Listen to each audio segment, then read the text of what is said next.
Polis atento a escucha tiro sali de un caso na Hoiberg e a pedir refuerzo teco abay over tambe na detener un joven que estava armado ele queda deteni na Serobiento.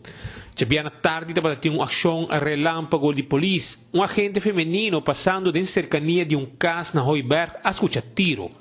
Ele reconheceu tiro nan aqui que está procedente de uma arma de candela. Mesora e a gente a llama para refuerzo. A llega rápidamente Hopi unidad de policía de diferentes departamentos. Esta unidad tan uniformada, unidad tan especializada en cierto caso, recherche, pero también a llega están de K9. Ahora que joven a mira que nanta busque a purba corebay, pero más leo que por llega, estaba tan hacer viento que está mes. A detener mesora. Aquí se trata de joven de fam Hazel, de 17 años de edad.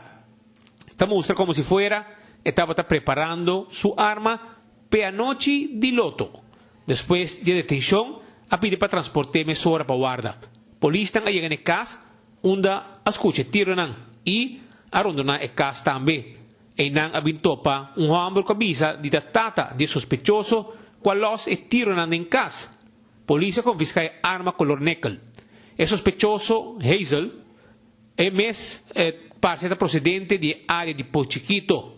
Policía hace un tremendo trabajo después de un refuerzo a un colega femenino que escucha y tironan.